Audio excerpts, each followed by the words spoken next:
Episode 153. Hari telah berlalu, Gama mengerjapkan matanya menyesuaikan penglihatannya dengan cahaya di dalam kamarnya. Tangannya meraba sesuatu yang menghilang dari sampingnya. Dia terus meraba namun tidak menemukan apapun yang dia cari. "Luna!" teriak Gama saat sadar istrinya tidak ada di sampingnya. Semalam, dia diacukan oleh Luna. Dia mencoba mengajak Luna berbicara namun tidak ada respon dari Luna. Bahkan Luna tidur dengan memunggungi Gama, membuat Gama semakin frustasi. Dia ingin marah tapi dia tak bisa bersikap kasar pada istrinya. "Wake, wake, uhuk," terdengar suara seseorang sedang muntah-muntah di kamar mandi.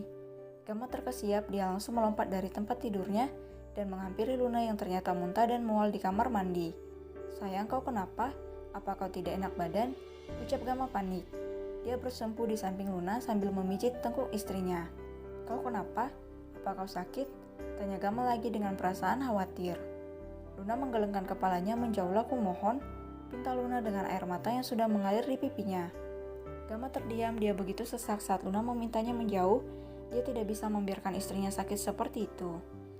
Tapi sayang, please, hiks, menjauhlah, kau membuatku sakit," lirih Luna. Gama terhenyak, dia tak bisa apa-apa.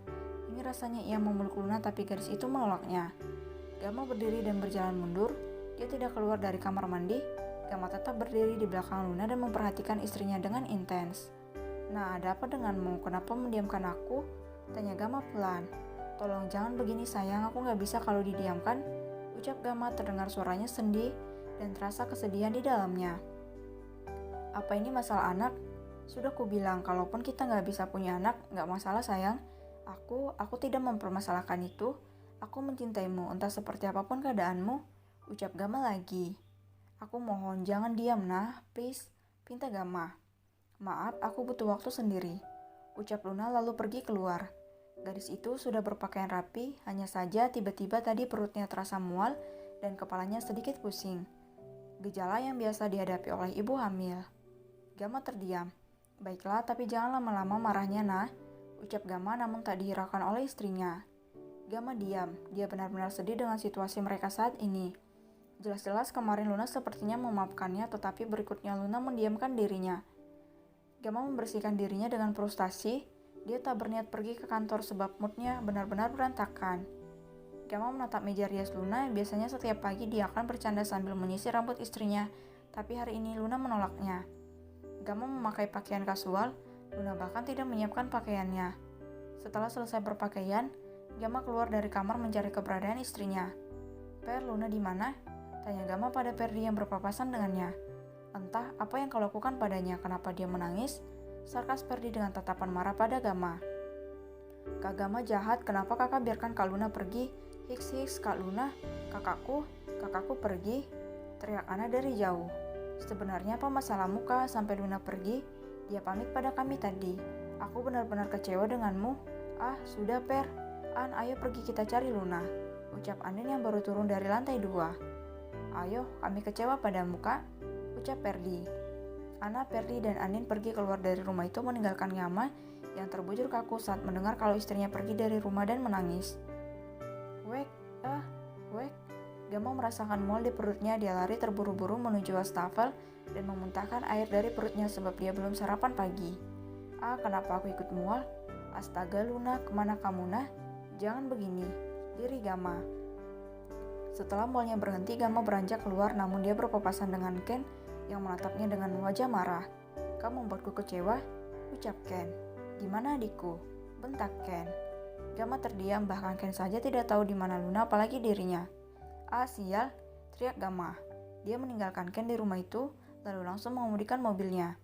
Tujuannya saat ini adalah toko aksesoris istrinya. "Nah, di mana kamu? Kenapa harus begini?" ucap Gama. Ken menatap kepergian Gama. Dia tertawa terbahak-bahak melihat wajah pias sahabatnya saat mereka mengatakan kalau Luna pergi meninggalkan rumah. Kan tertawa jahil. Dia mengeluarkan ponselnya lalu menghubungi seseorang. "Halo Nah, Gama sudah keluar dari rumah. Aku tak tahu dia mau kemana tapi dia tampak kacau," ucap Ken pada adiknya. "Baiklah Kak, sebentar lagi kita mulai kejutannya.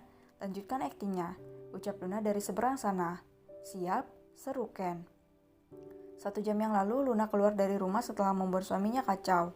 Luna sudah dijemput oleh Aiden sedangkan Rose, Bima, Ken, Nyonya Maurer, Mark, dan beberapa tamu undangan lainnya sudah berkumpul di restoran tempat mereka akan memberikan kejutan pada Gamma. Aiden memaksa agar dia yang menjemput Luna, sebab pria itu benar-benar kegirangan saat mendengar kabar kehamilan Luna. "Hai mama cantik, cie udah hamidun nih," goda Aiden saat melihat Luna keluar dari rumah besar Park. Aiden menunggu di depan mobilnya dengan pakaian kasual yang menunjuk aura ketampanan paripurna seorang Aiden. Kak Ai jangan ribut, nanti kedengarannya." Celutuk Luna langsung menghampiri Aiden agar mulut pria itu tidak keceplosan dan malah menggagalkan rencana mereka. Iya maaf, kekeh Aiden sambil merentangkan kedua tangannya. "Boleh kakak peluk sebentar?" tanya Aiden. Luna mengangguk sambil tersenyum. "Selamat ya Nah, semoga sehat-sehat, baby twinnya juga sehat. Kalau butuh apa-apa kami bisa minta tolong sama kakak ya," ucap Aiden sambil memberikan pelukan hangat seorang kakak pada Luna. Luna membalas pelukan hangat pria tampan yang sudah dianggapnya sebagai kakak itu. "Terima kasih kak, terima kasih Uncle Aiden," ucap Luna menirukan suara anak kecil. Gemes-gemes deh," seru Aiden sambil mencubit gemas bumil di depannya itu. Ya udah, ayo keburu Gamma keluar nanti," ucap Luna. Aiden dan Luna langsung menuju ke tempat acara akan dilaksanakan. Sementara itu di jalanan ibu kota, Gamma berusaha menghubungi ponsel istrinya.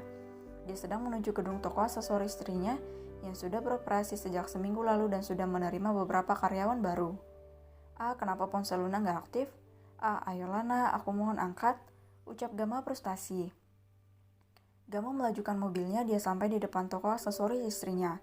Gamma bergegas keluar untuk menemukan keberadaan istrinya. Dia benar-benar kacau saat ini. "Di mana bos kalian?" tanya Gamma pada karyawan yang sedang bekerja di sana. "Nyonya belum tiba tuan," ucap mereka. Lalu di mana dia?" ucap Gamma. Gamma kembali ke mobilnya, dia tidak bisa menemukan Luna. Gamma mengutak-atik ponselnya. Mark dan Randy pun tak bisa dihubungi sama sekali. Aiden Bima juga sudah dicobanya namun tak ada satupun yang mengangkat teleponnya. "Brak, kenapa mereka semua tidak bisa dihubungi?" kesal Gamma sambil memukul setir mobilnya. "Di mana kamu Nah? Harus kemana aku cari? Harusnya aku menahanmu tadi," ucap Gamma. Gamma kembali menyalakan mesin mobilnya. Dia berlaju menuju tempat yang pernah dikunjungi istrinya. Gamma tersadar kalau selama tinggal di Jakarta, dia sangat jarang mengajak istrinya berkencan. Luna hanya disibukkan dengan merawat Ken lalu mengurus kebutuhan dirinya dan Anna. Terakhir kali mereka keluar adalah saat mereka makan bersama di street food, itu pun cuma sebentar. Dia pasti kecewa, dia pasti kelelahan. Aku mengurungnya di rumah, aku bahkan tidak meluangkan waktu berdua dengannya. Aku suami yang buruk, harusnya aku bahagiakan dia. Aku malah membuatnya lelah bekerja dan mengurus semua keperluanku, ucap Gamma. Bagaimana kalau dia pergi? Aku tidak bisa, jangan sampai, ucap Gamma.